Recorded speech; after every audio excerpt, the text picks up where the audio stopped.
Shut up.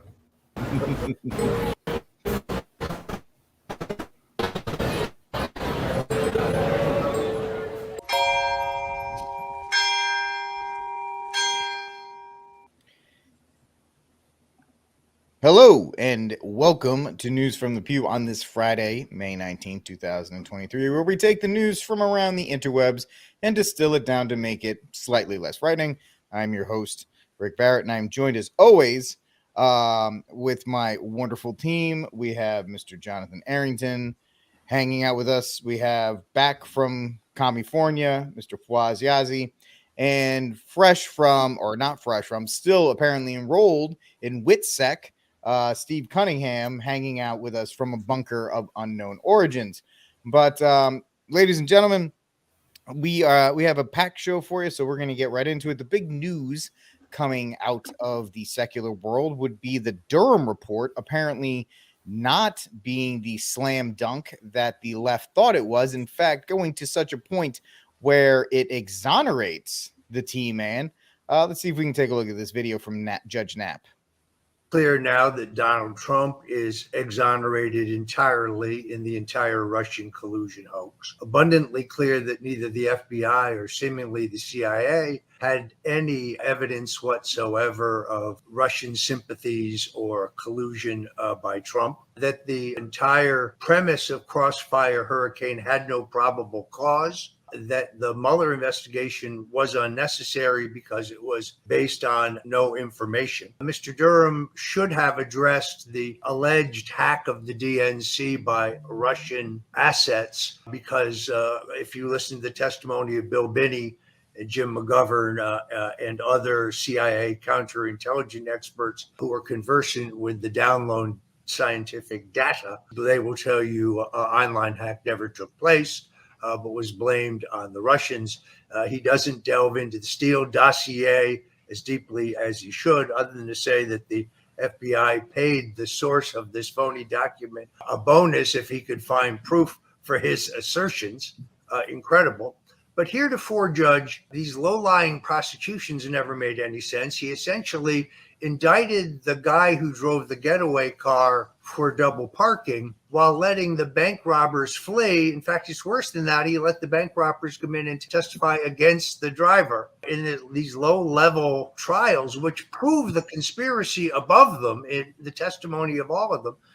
But then recommends that unlike General Flynn, unlike George Papadopoulos, unlike Paul Manafort, unlike Roger Stone, unlike Donald Trump, nobody will be held responsible for anything. Well, if I could continue your getaway car analogy, you also allowed the bank robbers to keep the money that they stole. My view of the report is identical to yours. My criticism of the report is identical to yours. Why wasn't anybody charged? We know that FBI agents and officials in the DOJ, and let's face it, the FBI is toothless without the DOJ. Without the DOJ, it doesn't have subpoena powers, it doesn't have arrest warrants, it doesn't have search warrants. Every FBI agent works for a federal prosecutor who directly or indirectly works for the DOJ. I understand, but this probe is minimalist document. Yes. You read that Mark Elias, who is many would claim is responsible for a number of misdeeds pertaining to the elections and other Democratic shenanigans, declined to be interviewed. This is a criminal investigation. Why wasn't he subpoenaed before a grand jury? You know, John Durham had a grand jury. It's a head scratcher as to why this is such a lukewarm document and a fruitless investigation. 2 criminal trials, both for lying to the FBI, both acquitted by juries. Lying to the FBI, that shouldn't even be a crime as long as the FBI is legally allowed to lie to us. You know what it's like. So now basically Durham says there were much, much larger crimes, but he doesn't recommend that anybody be held accountable. Where in the case of people like myself and Manafort and Flynn, we were framed for non-existent Russian collusion. That is the whole basis for this. Something that never actually happened. So this idea that in my trial, the judge says you have been convicted of lying to cover up for Donald Trump. Cover up what? Not Russian collusion, not WikiLeaks collaboration. I always thought the appointment of Durham was a clever holding action by Bill Barr.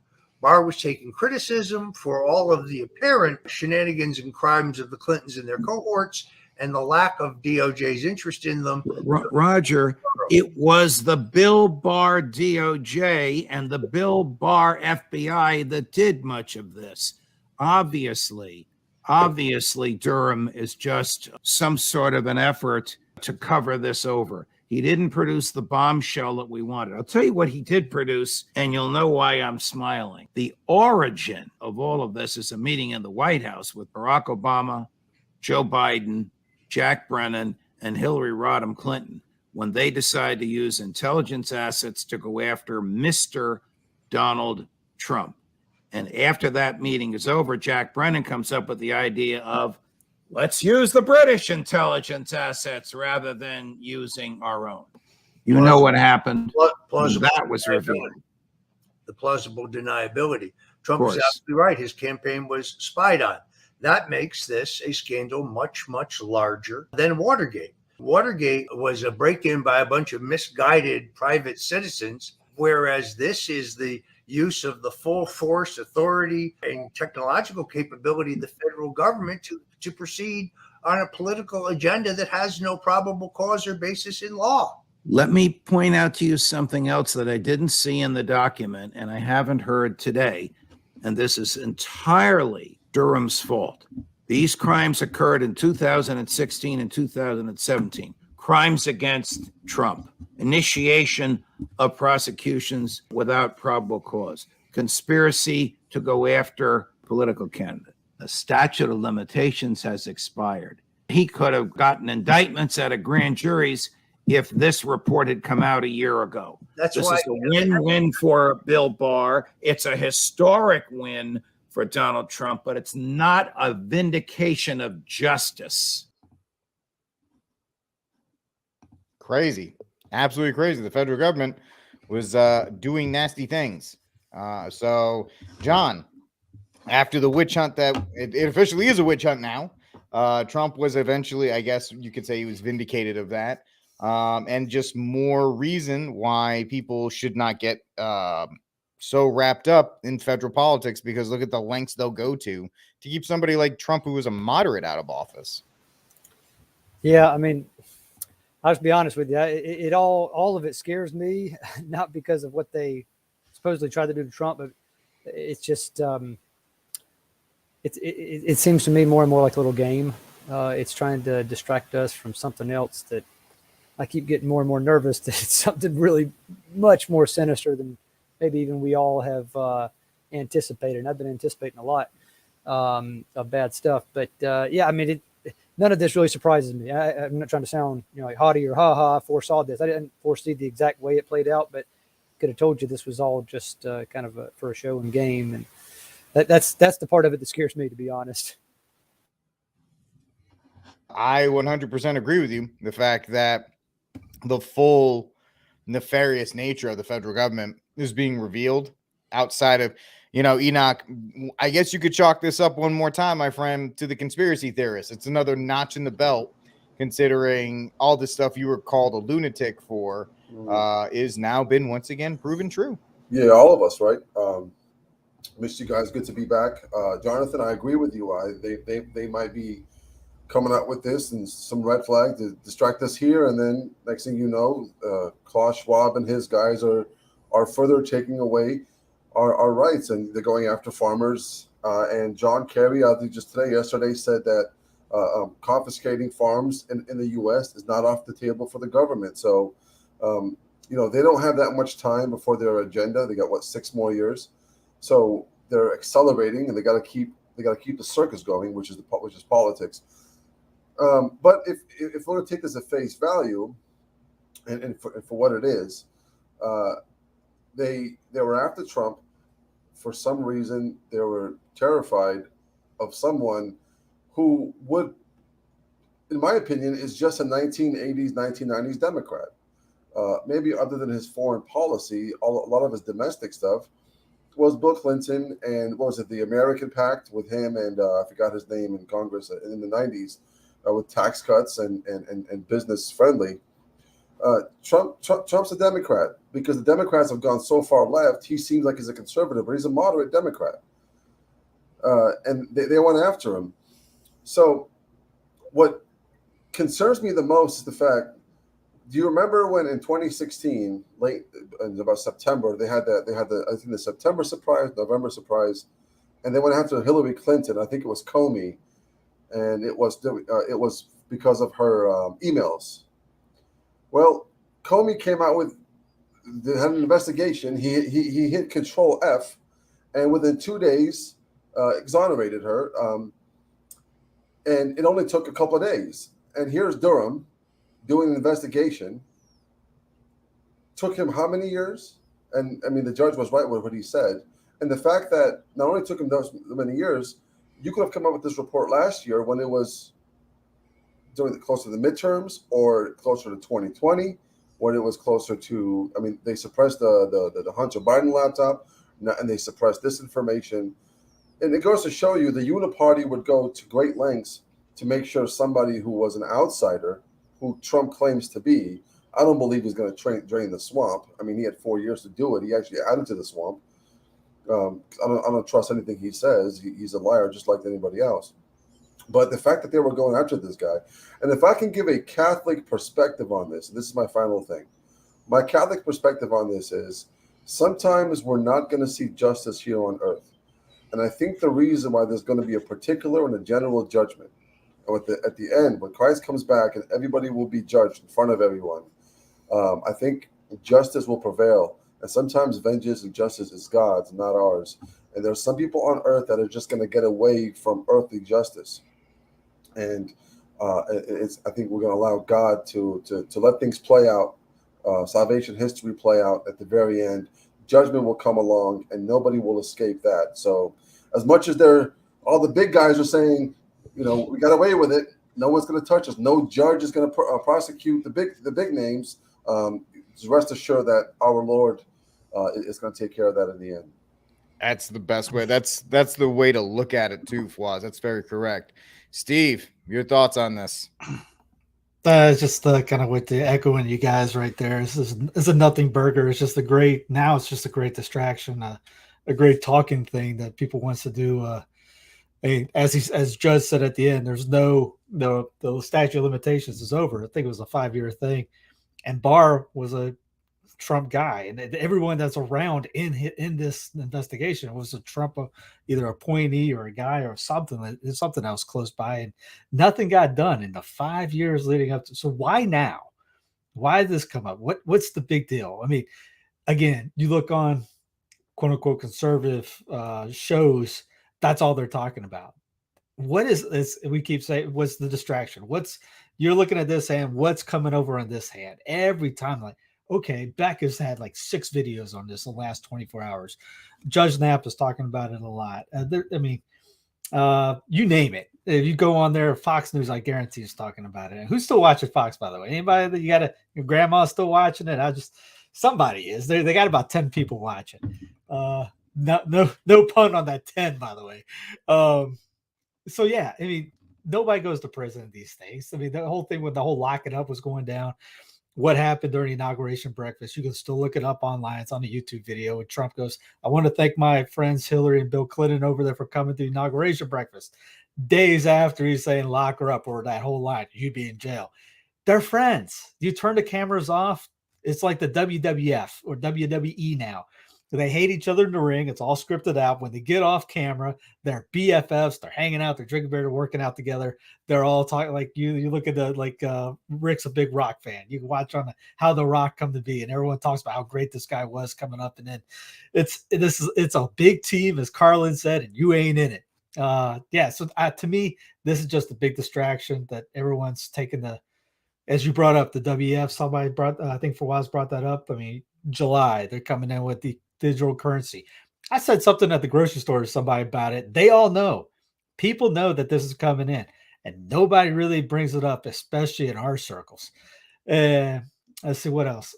Tucson, Arizona had a vote. Today's Friday. Yesterday, on turning it into a 15-minute city. I've been looking all day to see what happened with that vote. I couldn't find it, even though I've only looked for about 30, 45 minutes. Been busy, but still, it's hard to find. If there's anybody out there that's in Arizona, I'm trying to find the guy who sent me the original link. You had to dig to find this vote that was coming down. It was an article written back in March. But they're trying to turn Tucson in there. How many other cities in these United States are they doing it? Well, in the world, I mean, Paris, London, all the big cities are doing it. So every big city in each of your quote country, aka state, Miami in Florida, Tucson in Arizona, Raleigh, probably North Carolina. Name your big city, Philadelphia, New York, all those places. They're all going to become that way. So we're focused on what they are telling us to focus on. Corbett has that thing on the mass media, which is a fantastic series. I haven't watched the paid version. I think it's like 8-9 hours of it, but it goes through that. What do they will make you look at what they want you to look at. And then when you're not thinking about it, they already got plan X. And my wife's watching Enemy in the State in the other room. And that came out, was that 10 years ago, 15 years ago? Everything they had was probably a millennium before what they came out with. Now think about what they got now. They're the digital IDs, digital thing, everything. They're tracking us. They can hear us through our phones. What was it the thing that Corbett had the other day on the Solutions Watch? 30 billion images are given to the feds. And it's images that say, like, I know Jonathan and Fawaz, they're not selfie guys either. But if you're in a photo that somebody else took and you're in the background, they got your photo and they can use it against you without any. The stuff that's out there that we don't know about, that we're not paying attention to, is mind-blowingly bad. You are absolutely right about that. John, you want to get in on this? Yeah, I mean, I'm wondering. The only thing coming from Florida and all, I'm wondering how buddy they still are, all are with DeSantis. I mean, the only thing about this that even interests me is that maybe this is just more stuff to get Trump in the spotlight more and kind of take away from DeSantis. I mean, look, I'm really nervous about that DeSantis flying off to Europe and signing some stuff there in Israel that seemed not too good to my eyes. So I got my concerns about him too, but I'm wondering, like, is this some sort of ploy just to get Trump in the limelight because everybody wants him to run rather than DeSantis, somebody who might actually a little bit rock the boat, DeSantis, RFK Jr. You guys know what I mean? Yeah. The tables are definitely pointed towards Trump. Because as Fawaz correctly pointed out, he's a 1980s Democrat. If they're, DeSantis, I'm not putting him on a pedestal, but he has seemed to have more of an aggressive libertarian streak when it comes to these things, where Trump is not. He's more of a deal maker, and he even says he's a deal maker. That's what he prides himself on. So I get all of that at that level, and it's very interesting that all these things just happen to come out, far enough away from the actual primaries for 2024, where it would actually help Trump and give him momentum. This story will be dead by Monday. That's why it was dropped this week.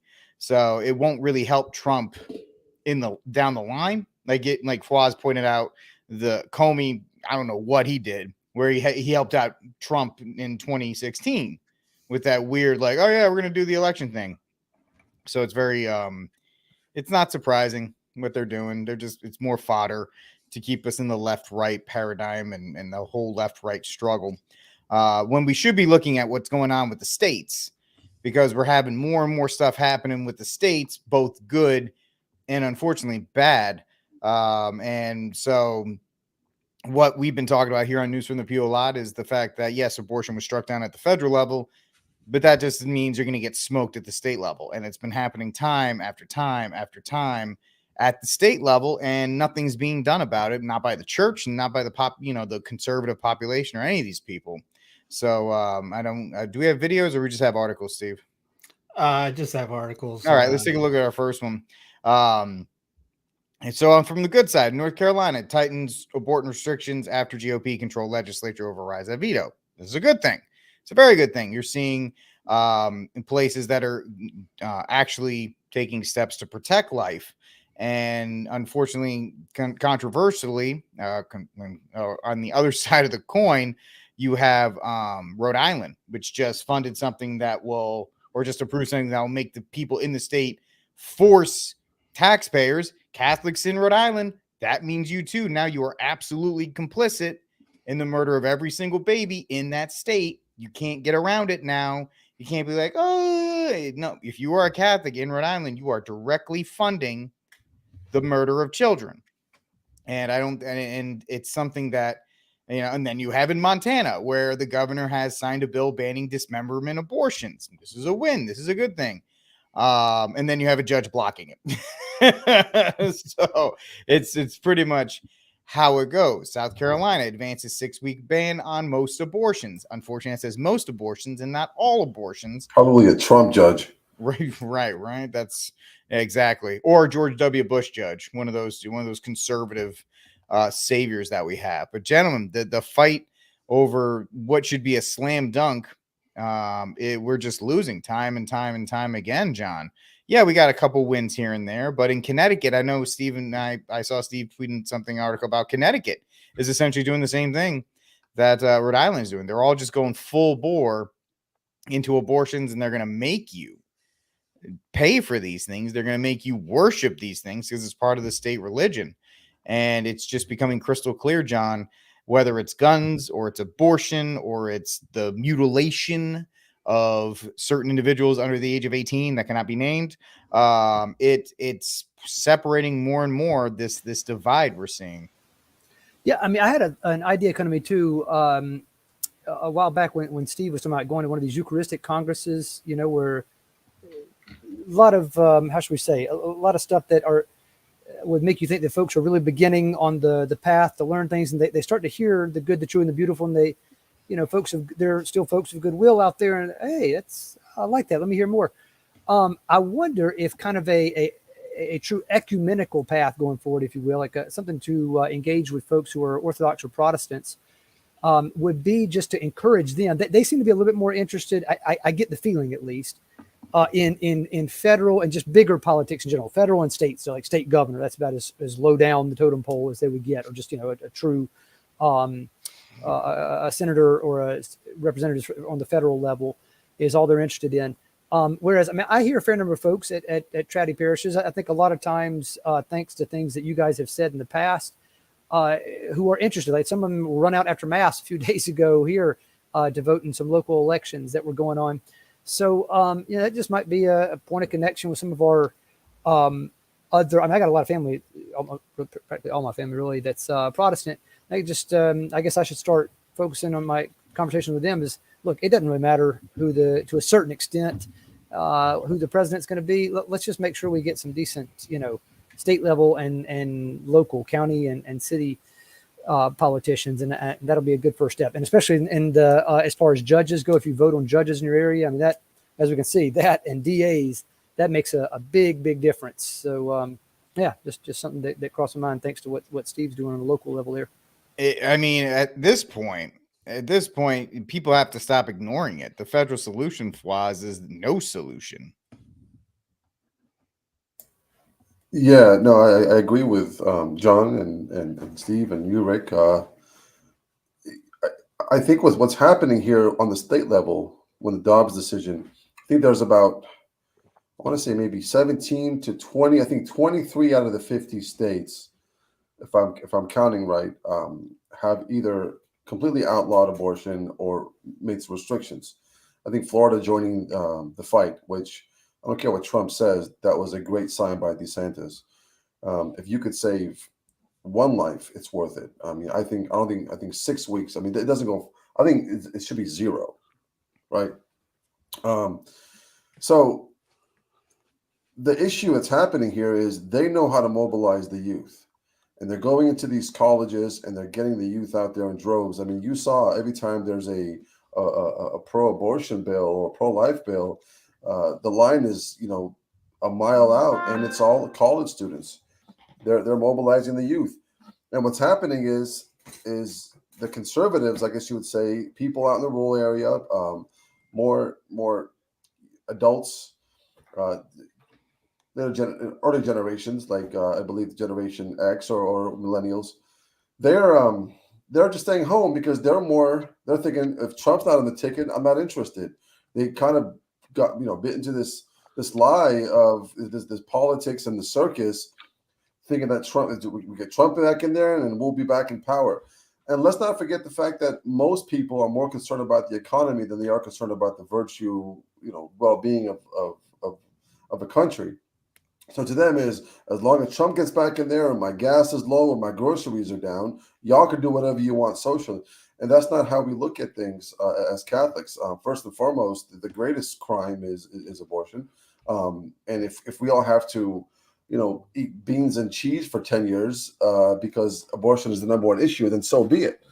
So the problem is we have the numbers to mobilize these folks, but they're not interested. They're more interested in they're more interested in federal politics, like John said. So the pro-life movement that's already established, we don't want to reinvent the wheel. We don't want to start our own thing. We want to, look at the people who've done a great job. I'm not going to knock them too much because they were out there for 50 years marching in the snow and fighting all these battles. Great work. But somewhere along the line, once we won the Dobbs decision, we kind of took our foot off the pedal and started to march back in D.C. again for officers raising and holding galas and drinking champagne.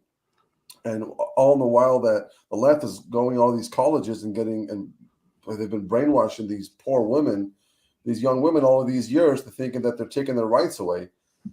And we got to get the folks that are pro-life and who outnumber the college students, because let's be honest, they don't know what they're really voting for here. Let's outweigh them and get these pro-life bills passed into these states, and then kind of roll up our sleeves and change hearts. But you got to change the laws first, because if you wait to change hearts first on something like this, just imagine for a fact, for a moment, if we went back to the slavery days and said, let's not change the laws, let's change the hearts. Nobody's going to buy that, and this is an even worse issue. So my thing is getting all the states, get the pro-life movement mobilized, and get the people that outnumber the youth to go out there and vote. And I think that's what happened in 2016. You had more people come out in the rural areas who hadn't voted for decades. Trump resonated to these people, and it was too overwhelming for them to kind of overtip the system. Yeah, absolutely correct. But people just don't know how to organize. They just want to give their money to the charity, or they want to give it to whoever, and kind of go back to their own ways. Yeah. And I get it. Yeah, we're fighting a machine that's got hundreds of millions of dollars.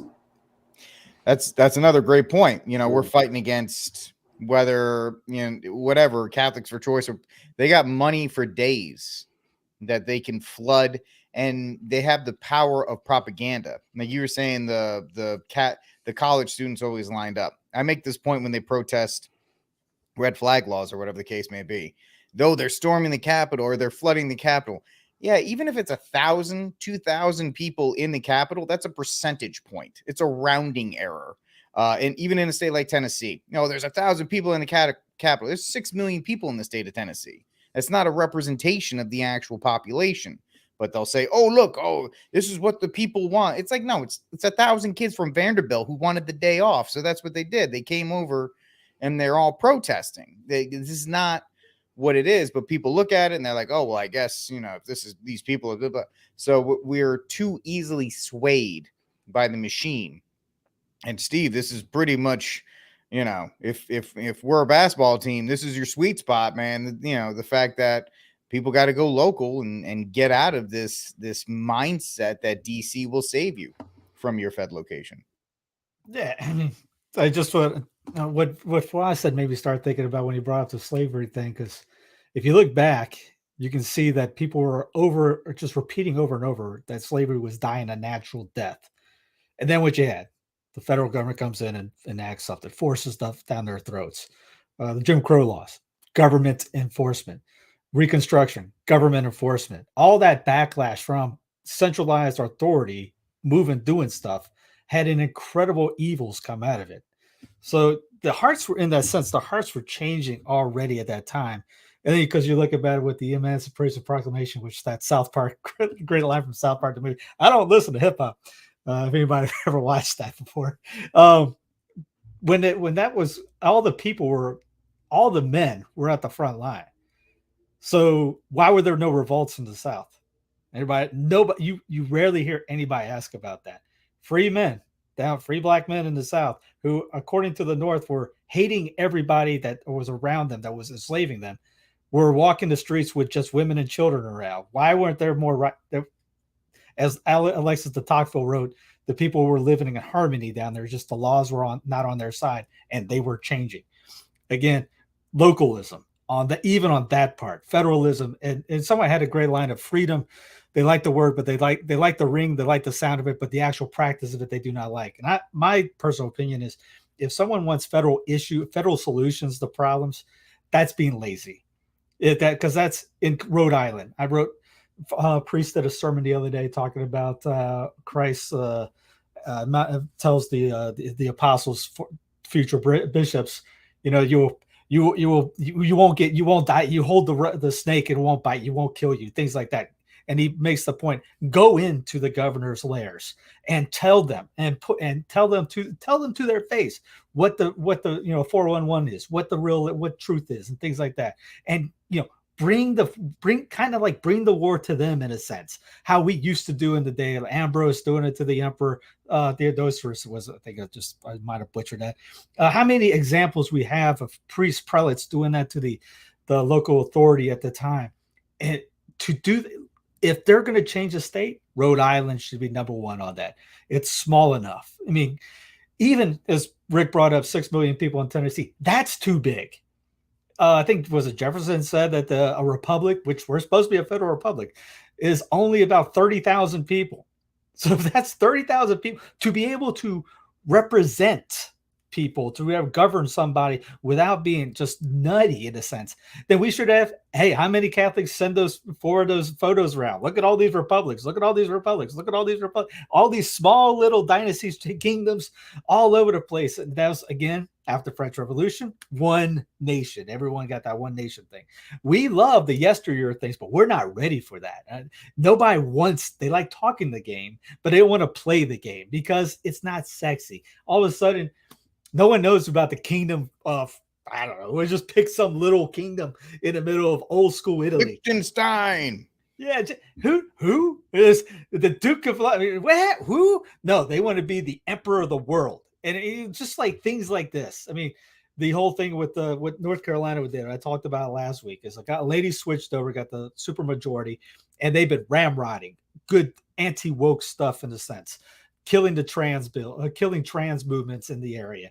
We're trying to get the better gun enforcement in the area, and laws, making it more free, in a sense, for the people in North Carolina. Where's Second Amendment? It's okay. Notice the pro Second Amendment people are okay with states doing stuff when it's on their side, but if it's against it, they get upset about it. Sorry, I'm digressing on things like that. And then South Carolina, they've been going great on this. They've been coming. There's a lady in Myrtle Beach, Mount Pleasant, not in Mount Pleasant, Charleston, that's kind of wackadoo. It's on all the lefty channels, all that, talking about how this is crazy, and not like, where's our guys there? Where's our guys going at our people? That lady there say, hey, know your role. I think I got the rock in my head. Know your role and shut your mouth. And then on the other side, Connecticut, Rhode Island, Montana. We got to get active. We just can't sit back, cross our legs, say, oh, well, I guess I'll just vote in 2 more years. Trump's going to fix it all, or DeSantis is going to fix it all. Brian McClanahan has a great line. I don't want one DeSantis. I want 50 DeSantis. And again, if you're looking for federal solutions, just come out and say, especially if you're going with, I'm going to do this, I'm going to do this, I'm going to do this, and it violates 18 enumerated powers and is nowhere in the Article 2 of the presidential powers, then just say you want to be the monarch. Just say you want to run for because that's what we really have. And because the president is not supposed to write laws.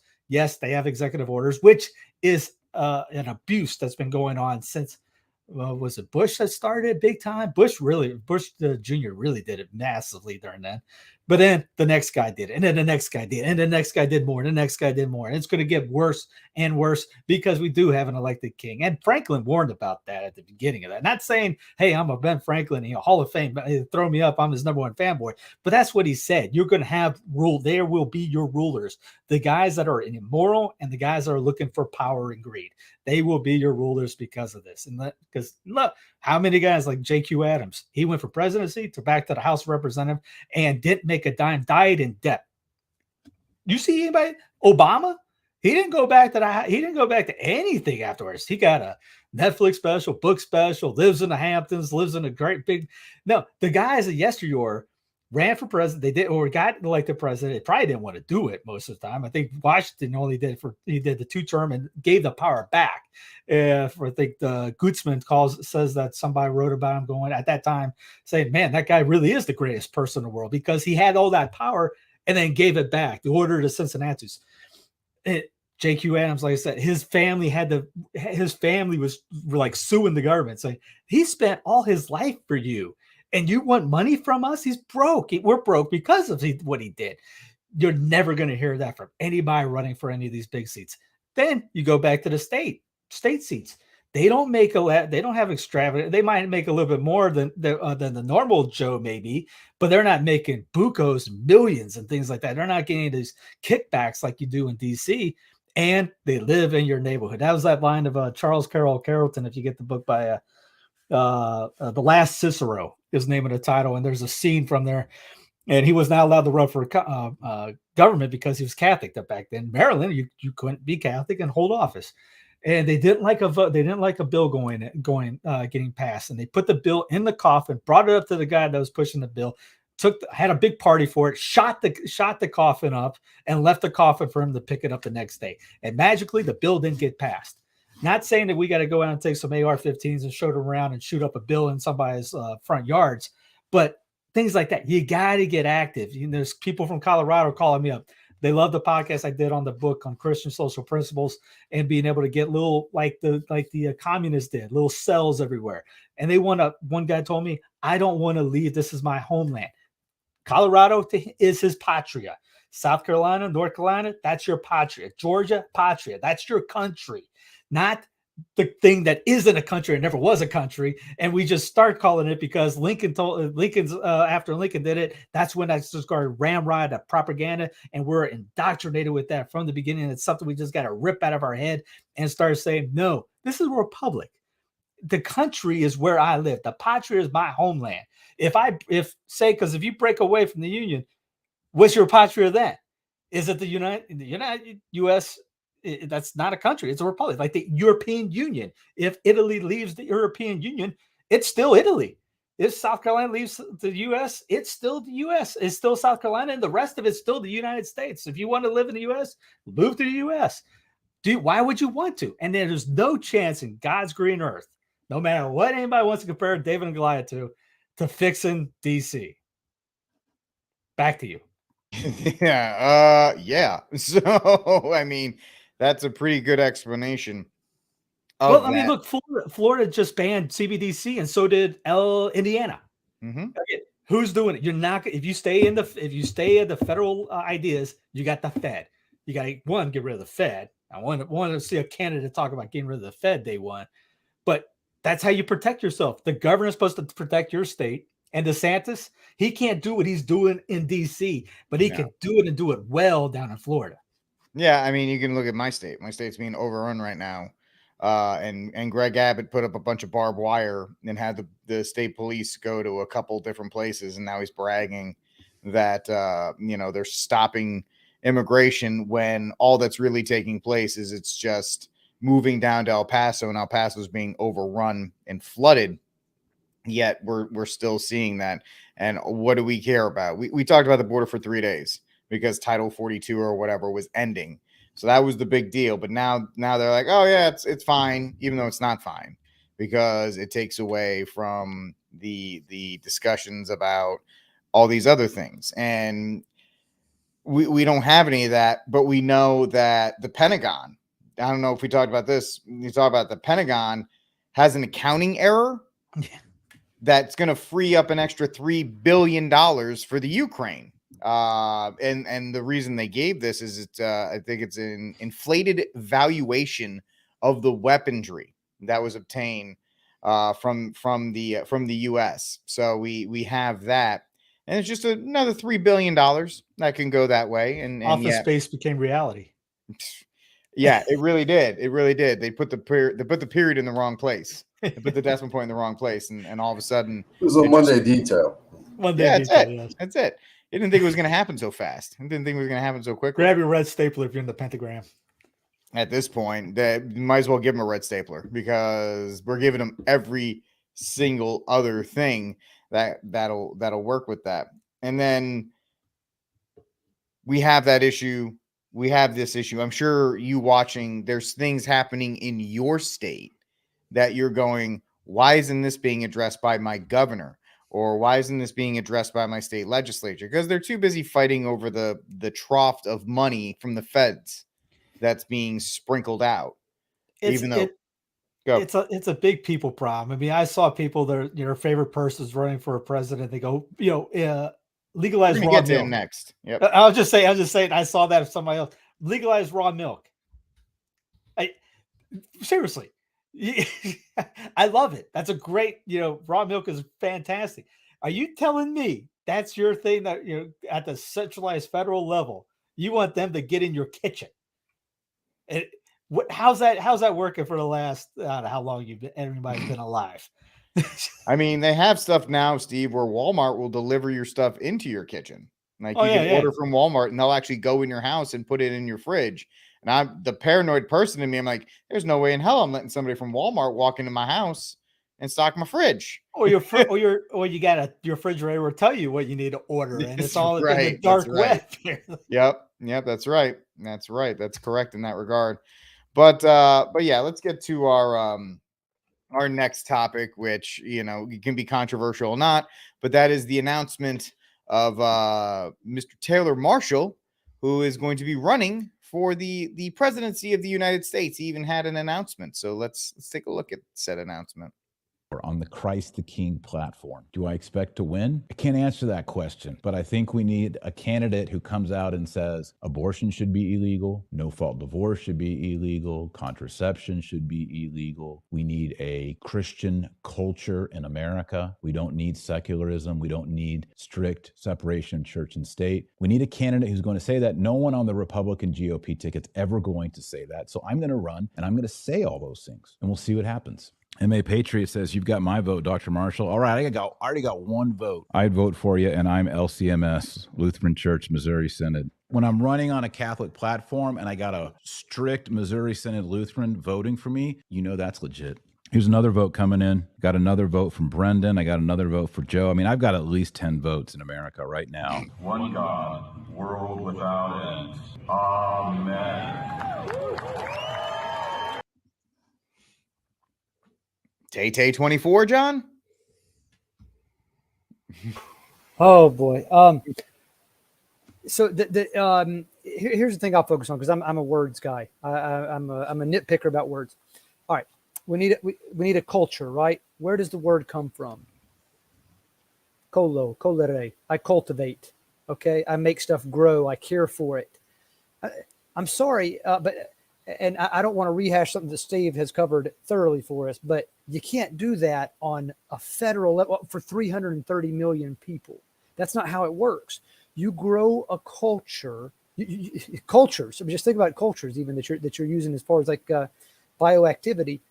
That is as local as it gets, right? Now, look, I'm not saying to the opposite extreme, just work only on you and your household and maybe your neighborhood, and that's it. I'm not saying that's all you have to look at, but I tell you what, convert your neighbors within, unless you live in Texas and you're out in the middle of nowhere somewhere in Montana. Montana's probably a better example. And your closest neighbor is not for 80 miles, okay, maybe 40 miles if you're lucky. Focus on converting your neighborhood, and when you at least get your neighborhood on board with those issues that Marshall was talking about, then you can talk about maybe a local culture. Then maybe you can move on to a county culture, in most states of the union. Then maybe, I don't know, various divisions in states and eventually a state culture, but I mean, come on, guys, Rhode Island's the smallest state in the union. Rhode Island doesn't really have a state culture. Okay. Lovely place. Goodness, I wish I could live in Rhode Island. I love being so close to the water, a lot of beautiful architecture and stuff, but it doesn't have a state culture. Nope. And it's the smallest state in the union. So, I think he's got some nice ideas floating around up there that are not as clear as he thinks they are, or not as actionable in the way that he thinks they are. So that's just my frustration. I mean, using these words that encourage people, an American Catholic culture, but that's not how culture works. It's the times when Catholic culture, you can look at this from a historical standpoint. I'm not a professional historian, go ask one. The times that folks have tried to impose a certain sort of culture from the top down have almost always preceded a really dangerous backlash and just things. So, not to say it's impossible. There are a few instances historically when it seems to have gone pretty well, but usually it's a disaster. And I don't think it's been successful anywhere with 330 million people for the good. For the bad, yes, it's much easier to float downward. But for the good, to push people up, I don't know. Correct me if I'm wrong. If somebody can think of an example, I'd love to be proven wrong. And hey, I'll go try to raise some money for Tate Day. Yeah, that's a great point. Fwaz, your thought on as you and Anthony on your best friend special, who had a better best friend last night on Avoiding Babylon. Great episode, by the way. You made the point that Taylor Marshall is probably the most influential man on Catholic media right now, at least in Catholic YouTube. Is it a step from being that to going to politics? I think I'm frozen. No, you're good. We're good. We see you. Hi. You hear me? Yes, Can sir. you hear me? Sorry about that. I don't know what No, happened. you're good, mate. No, I do agree with a lot with what Jonathan said, and I think, and listen, I think Taylor Marshall means well in most of the stuff that he does. He does have a good heart, and I've seen that firsthand. And he is very influential insofar as the Catholic sphere and try to get people into the TLM and live a virtuous life as best as he can. He's always said, "I'm just a father with a webcam and an armchair," and pretty much that's how he started his podcast. I would say, I think he would make more noise and more of an impact if he ran and won the governorship of Texas, for example, and then seceded. That would make more sense, because then you could kind of inspire other governors who have the idea but don't have the guts to do it.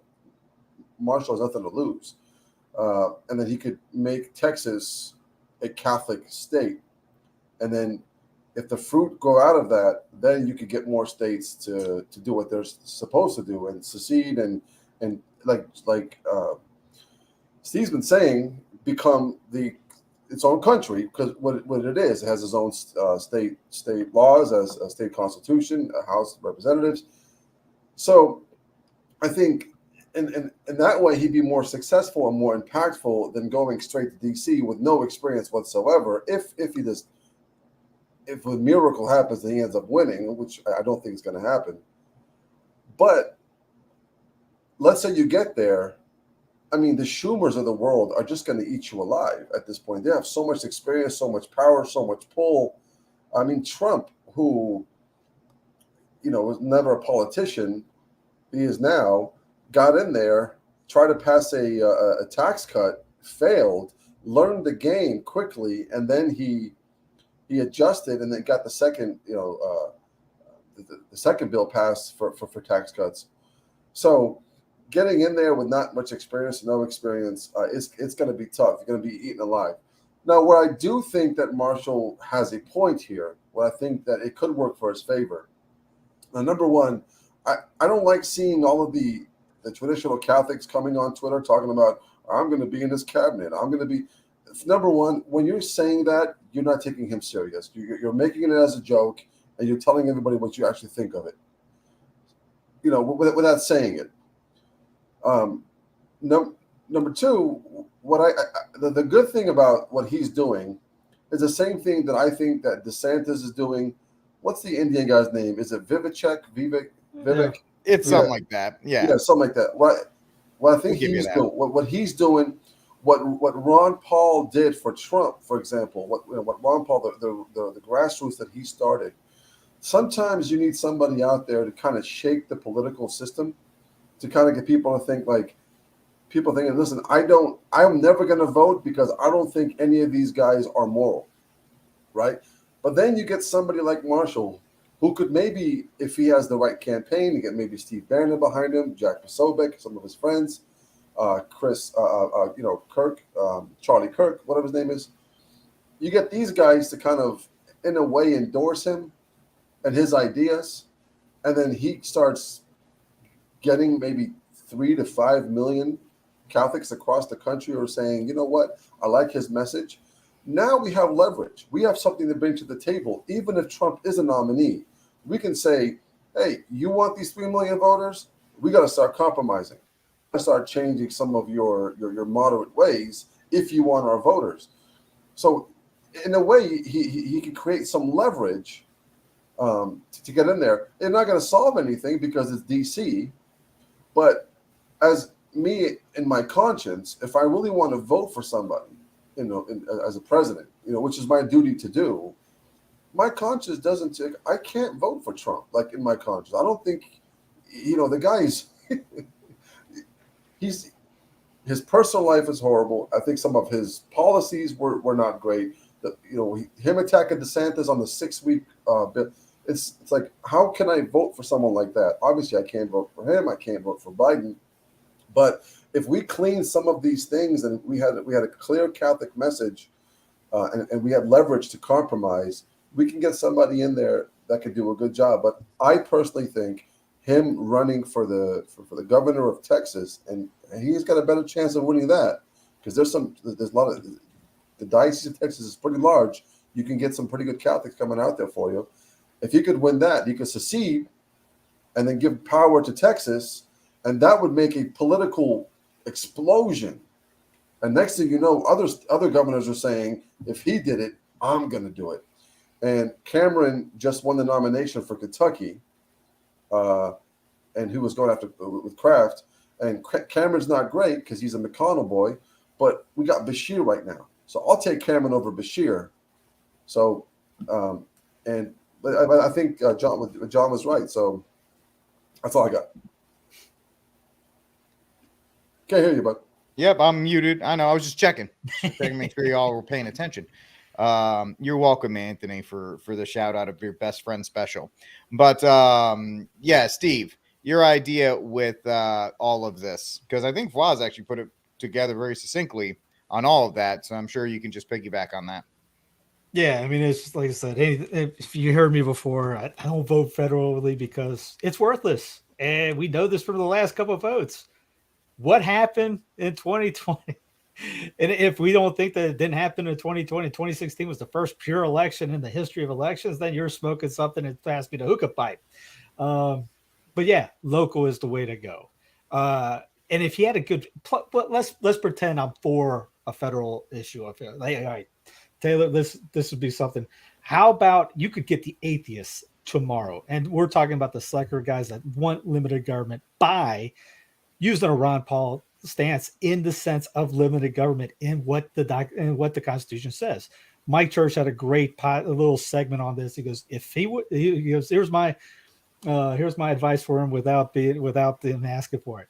Take that pocket Constitution, no Article 2, and get rid of veto all the unconstitutional things that are going on right now. Get rid of all the alphabet soup groups like that, which is in the power of the executive. And you ran on that campaign, you get more than just Catholics. You'll get mostly people that aren't Catholic involved in it that want that stuff.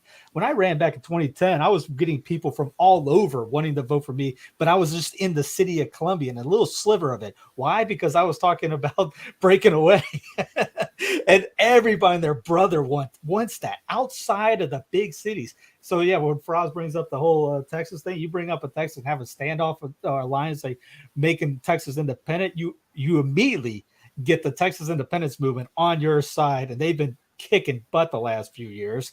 And on top of that, if you start talking about these kind of ideas that people are wanting, you can do that just like DeSantis at the state level. You can't do none of that stuff.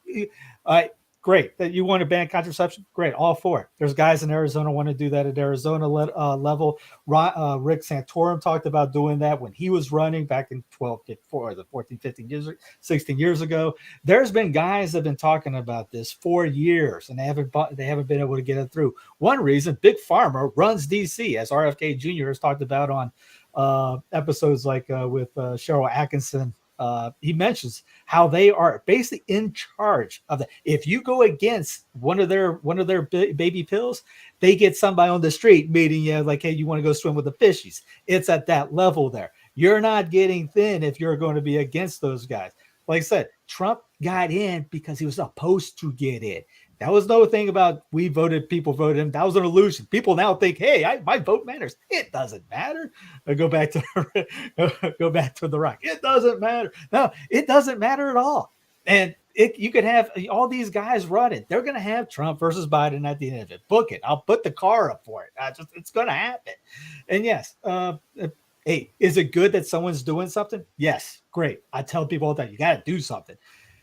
This is kind of one of those like, all right, pump the brakes a little bit. You're going a little too far on it. Get back into here. Start local. Start mayor. Run for mayor. Run for a Congress. Run for the state house. Abbott's supposed to be. You guys say Abbott's a Catholic down there in Texas. Run for Abbott's seat. That'd be great. You could do. I mean, I don't think Schwarzenegger had any CV for politics when he ran in California and became governor, but you're not going to go from podcaster to president. That's not happening. But if you tune the message to what resonates, not saying sell out. That's not selling out. If you're running for the position, you got to run for the position. So what does Article 2 of the president say? You pick those things and you hip on those. You'll have everyone that says, I follow the Constitution. I follow the Constitution on your side. You can say Christ the King, all that. Great. You're not going to be a Gabriel Garcia Moreno. Why? Let's look at locally on this. We'll bring up. I'm a Garcia Moreno fan. That's great. Where is it at? I have it. That's the size of Ecuador in the United States of America. Now Garcia was able to get in there, kick the Protestants out, kick the heretics out, end the wars. So they got rid of the debt, end the wars, brought people back, built the roads, all that. Leo said he was the epitome of a Catholic government. Yes, model yourself over that. But anybody, call me crazy. Is Ecuador the size of the continental United States of America? No, it's smaller in Texas. So you have to think about it. You can't just be, I'm going to run the entire third of the continent because of my dictator. Again, call yourself an elected monarch. Say you want to be dictator, whatever.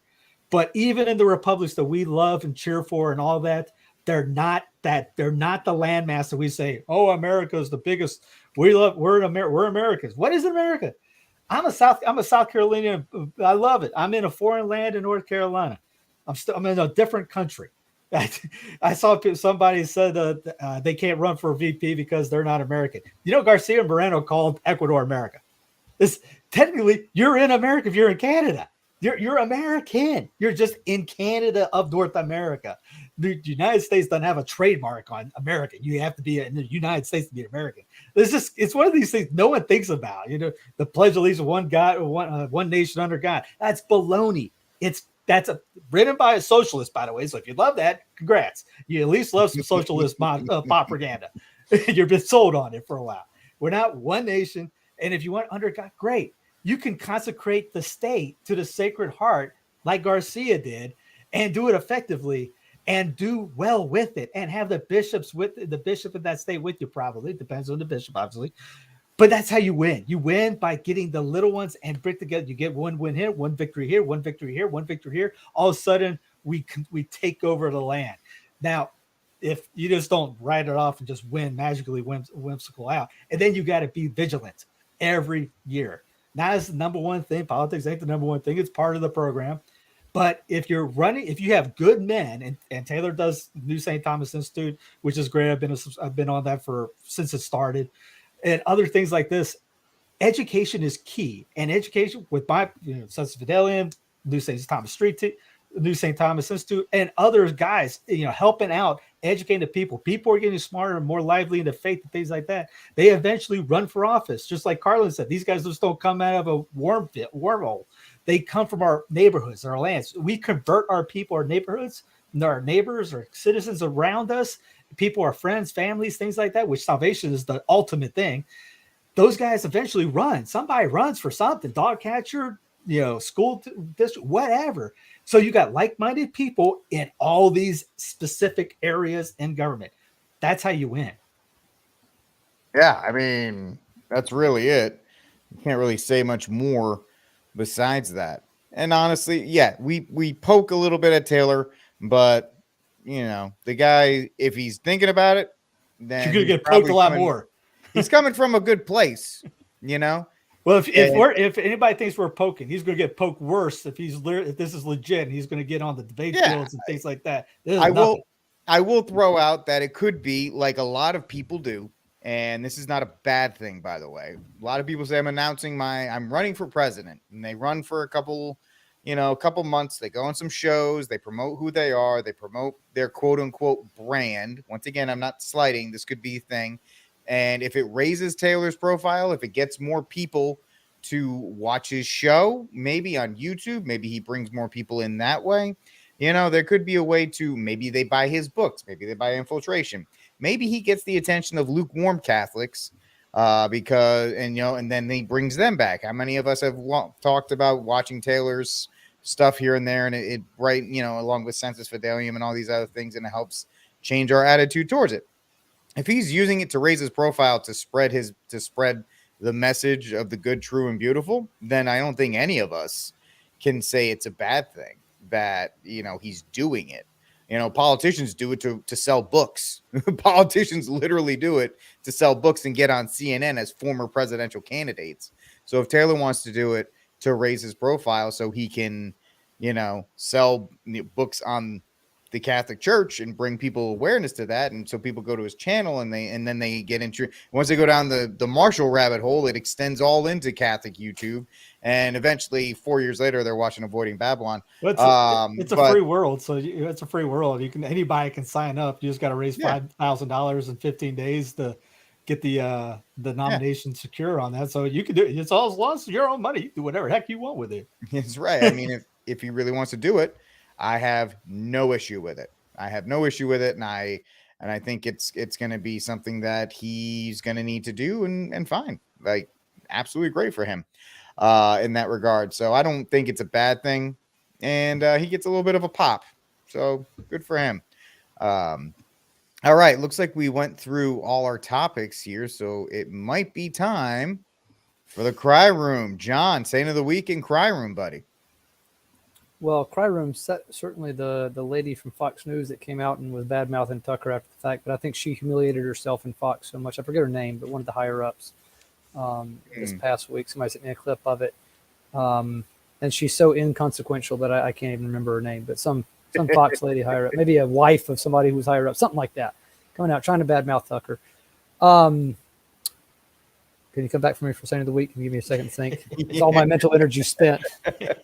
No problem. Floz, what you got? Yeah. Before I do, can I just share one small thing? Jump in. So June's coming up. It's the Super Bowl for all of the folks who are into unnatural disorders, and as we know, companies are going to fall in line and rainbow flags everywhere. Let's not forget there's the enemy loves mimicking God, and he does it through symbolism. So number one, the rainbow is a Catholic thing. It's a Christian thing because it was in the Old Testament. It's a promise from God. It's a promise to never flood the earth again. And I think the reason why he did take down Sodom and Gomorrah for Sodom, right? And that is one message too. That the devil takes the rainbow and twists it and make it seem like it promotes the disorder. Number two, the new religion has its own. We've said this before. Has its own liturgical calendar, and June is dedicated to the Sacred Heart of Christ, and the Sacred Heart of Jesus is a humble heart. Christ was humble, right? It's humility, and it's not a coincidence that they took the opposite of humility is the greatest sin, which is pride, and they call it Pride Month. The devil takes what God has already, this is something good and true, and he twists it into something that is perverse. Let's not forget the whole rainbow flag and Pride Month is a direct attack to the promise of God and the humble heart of Christ. So we need to reclaim that month. So instead of infighting on Twitter against one another, if we can all come together, unite the clans, and for the month of June, keep pushing the word of this is the Sacred Heart. This is the month of the Sacred Heart, and the Pride is all about the promise of God and the love of God for humanity. So that's one. And then my saint of the week is I'm going to do a basketball edition here. So my saint of the week is going to be Royce, who I think has his new podcast thing going after the left. Kudos to him. I know he ran for office in Minnesota. He didn't win, but kudos to him for going in and running for office. That's my saint of the week. And my cry room is LeBron James, who's down 0-2 against the Nuggets, and I hope he loses in a sweep because I cannot stand LeBron James, and I hope he loses. Sorry. Yeah, Steve. We Communist James is what I call him. Communist James. Nice. Stevie, what you got? Let's see. I'll go with who's your favorite Fed this week from your WITSEC location? Do what? Your witness protection location. Well, I was going to go with my cry room being, well, not this one, but the UN, which is if you're a globalist, if you're a nationalist, you will eventually be a globalist. And you think we're just, a top-down government thing. The United Nations wants schools must equip children to have sexual partners. And if you read this PDF, it is nutty. And it's funny date that they have on here is 2030, by the way. I've heard that date before. They want to get all this enacted by 2030. And I won't get into the details of it. If you want to look at it, who did it? James did on New World Next Week at the beginning of their show. So check out what went on. It is horrifying. I'll try to get in a Clown Planet this week when I have more time. The Saint of the Week, I don't know if this guy ever will get canonized, but Father Alvin Butler, for doing what he did in writing of the lives of the saints that he did, I'm throwing him as the Saint of the Week just because I'm putting that in right now. And the guy who's reading it's fantastic, by the way. I don't think he's got a pronunciation wrong. There's an inside joke there. It's AI reading it. If anybody's wondering if that's me, if you hear that, that's not me, because I need more time to be able to live. And but anyway, it is a fantastic read. If you don't have it, go to Loretto Publications, get the 15-volume set. And it's on the website, sensefidelium.com. There's plenty of places to watch it, but you read the lives of the saints, like the St. Francis. I can't remember, we talked about Jonathan last week.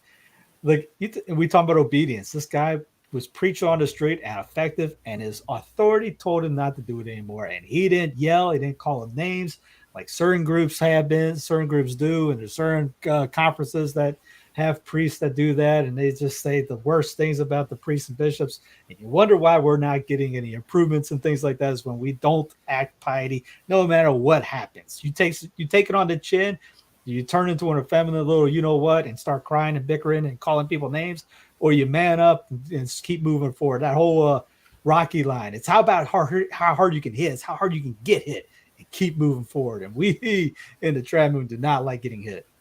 No, we did not. John, do you want to come back to your Saint of the Week? You got him. Yeah. I sent a little YouTube link in there to the guys that made this YouTube documentary about the basketball team at St. John's Seminary, and it's cool. They're doing something showing how they're just into being real gentlemen, and they're letting themselves be led to Christ. So it's a beautiful thing. It's encouraging. I think you'll have some extra hope for the church after watching it. So kudos to those guys. And yeah. All right. So my saint of the week is Father Mark Gorin. He was because yesterday he just celebrated being ordained as a priest in 2002. So great job to you, Father. Continue to preach.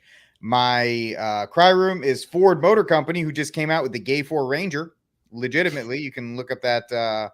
You can look it up. So great job, Ford. Super gay. That's it for this episode of News from the Pew. Please like, subscribe, and share the News from the Pew. I am your host, Rick Barrett, and God bless and Viva Cristo Rey.